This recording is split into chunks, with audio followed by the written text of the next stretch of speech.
ಸ್ವಲ್ಪ ದಾರಿ ತಪ್ಪಿದಾನೆ ನಿಜ, ಆದ್ರೆ ಈಗ ಒಳ್ಳೆಯವನಾಗಿದ್ದಾನೆ ಪ್ರಭಾ. ಅವನ್ಗೆ ಜವಾಬ್ದಾರಿ ಬಂದಿದೆ, ಅಧಿಕಾರ ಕೊಡಬಹುದು. ಅವನ್ ಎಲ್ಲ ಕೆಲ್ಸನೂ ಸರಿಯಾಗಿ ಮಾಡ್ಕೊಂಡು ಹೋಗ್ತಿದ್ದಾನೆ. ತೇಜುಗ್ ಪವರ್ ಕೊಟ್ರೆ ಪರವಾಗಿಲ್ಲ ಅನ್ಸುತ್ತೆ. ಅಯ್ಯೋ ಕಾತಿ, ನಿನಗೆಲ್ಲೋ ಭ್ರಮೆ ನೋಡು. ಅವನ ಬಗ್ಗೆ ನಿಂಗೆ ಸರಿಯಾಗಿ ಗೊತ್ತಿಲ್ಲ ಅನ್ಸುತ್ತೆ. ನಾನೀಗ ಬಾಯ್ಬಿಟ್ಟು ಹೇಳಿದ್ರು ನಿಂಗೆ ಅರ್ಥ ಆಗೋದಿಲ್ಲ. ಒಂದಿನ ಅವನ ಯೋಗ್ಯತೆ ಏನು ಅಂತ ಎಲ್ಲರಿಗೂ ಗೊತ್ತಾಗುತ್ತೆ. ಇಡೀ ಕಂಪ್ನಿನ ಹ್ಯಾಂಡಲ್ ಮಾಡೋ ಕೆಪಾಸಿಟಿ ಅವನಿಗಿಲ್ಲ. ಆಫ್ಟರ್ ಆಲ್ ಮಲ್ಲಿಕನೇ ಅವನ ಕೈಲಿ ಹ್ಯಾಂಡಲ್ ಮಾಡೋದಕ್ಕಾಗಲ್ಲ.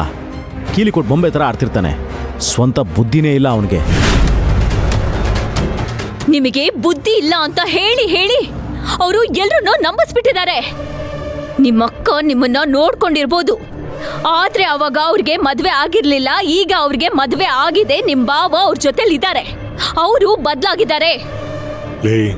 ಯಾಕೆ ಅಕ್ಕನ್ ಕಂಡ್ರೆ ಗುರ್ರ ಅಂತ್ಯ?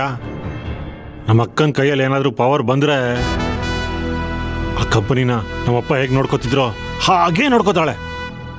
ಆಕ್ಚುಲಿ ನನ್ನ ಕೇಳಿದ್ರೆ ನಮ್ಮಪ್ಪನ ಸೀಟ್ಗೆ ನಮ್ಮ ಅಕ್ಕನೇ ರೈಟ್ ಕ್ಯಾಂಡಿಡೇಟ್. ಅಯ್ಯೋ ತೇಜು, ಏನ್ ಹೇಳಿ ನಾನ್ ನಿಮ್ ಬುದ್ಧಿಗೆ? ನಿಮ್ ಅಕ್ಕ ಎಲ್ಲ ಹ್ಯಾಂಡಲ್ ಮಾಡ್ಕೊಂಡು ಹೋದ್ರು. ನಿಮ್ ಬಾವ ಒಬ್ಬ ದೊಡ್ಡ ಕ್ರಿಮಿನಲ್ ಅಂತ ಗೊತ್ತಿಲ್ವಾ ನಿಮ್ಗೆ? ಅವ್ನ್ ಸುಮ್ನೆ ಇರ್ತಾನ?